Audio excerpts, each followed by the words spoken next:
David Begnaud has been following this story. He's in Uptown Charlotte, where protesters were sent running late Wednesday. David, what can you see? What can you tell us?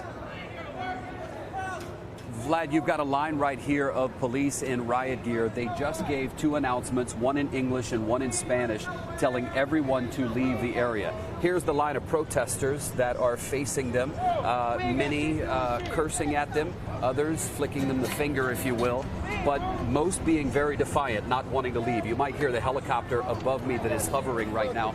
We are at South College and East 4th Street right now. We ain't got shit, West Side. I haven't seen anyone acting violently, so to speak. For the most part, a lot of people are smiling, and you get the sense that for some of them this is fun.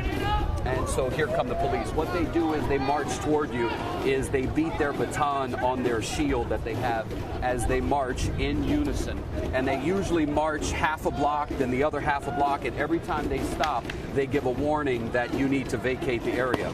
We are moving back, and not sure what that was, but I think that was coming. Okay, now, Alyssa, be careful, Alyssa.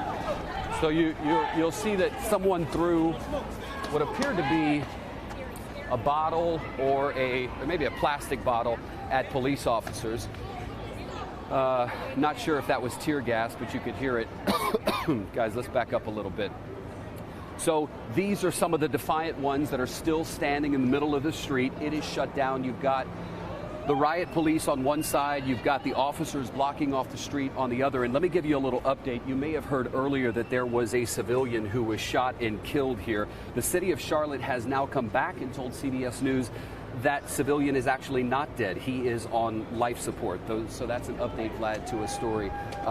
Another bottle just thrown at the officers right there. When that happens, that's when we usually see more of what appears to be gas being thrown by officers toward the crowd simply to get them out of the way.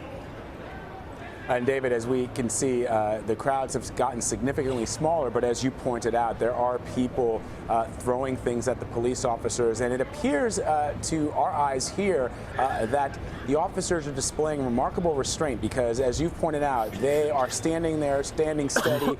They are showing strength, but they're not really showing any kind of aggressive moves unless someone throws something at them.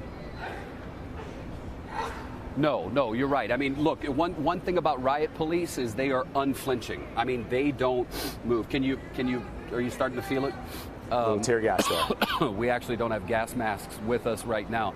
But at any rate, yeah, they are unflinching. I mean, these are guys who come out. Now, look, they are in heavy gear, right? So they have everything needed to protect themselves, including the bulletproof vest. It's an impressive get up. Watch your back step. Watch your back step. Somebody right behind me. All right, here's what I want to do. I want to get off the street to the side, just in case, so at least we are on a sidewalk and not in the middle of a roadway. So, Vlad, we are coming up on, as I check the clock here, we're coming up on 11 o'clock Eastern Time, Charlotte, North Carolina. Again, I would say there's probably, I don't know, 20, 25 people.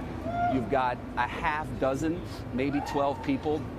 Ooh, that gas is really starting to get to me now. About 12 still standing in the street right now, defying orders to get out of the road. I would guesstimate you probably got 75 police officers from one side of the street to the other, and their intention is to move these people out of the way. I have not seen any arrests being done right now. We did hear that the governor of North Carolina, Pat McCrory, has authorized state troopers here in North Carolina to be sent to Charlotte at the request of the police chief. Alyssa, you're good if you want to focus on the crowd. I'm going to kind of wipe my nose as that gas that was sprayed earlier is getting the best of me. But we got state troopers, Vlad, headed to Charlotte right now at the recent request of the police chief here in Charlotte. So the governor says help is on the way. It's, who knows how long this is going to go. I mean, last night, crowds were out until 2 o'clock in the morning. You might remember that fire that was set on Interstate 85 yesterday was burning around 1:30 in the morning. So really no idea as to how long into the night this is going to go. All right, David Begnaud on the ground for us in Charlotte, North Carolina. David, take care of yourself. Be careful with that tear gas and with some of the protesters there. We thank you for your reporting.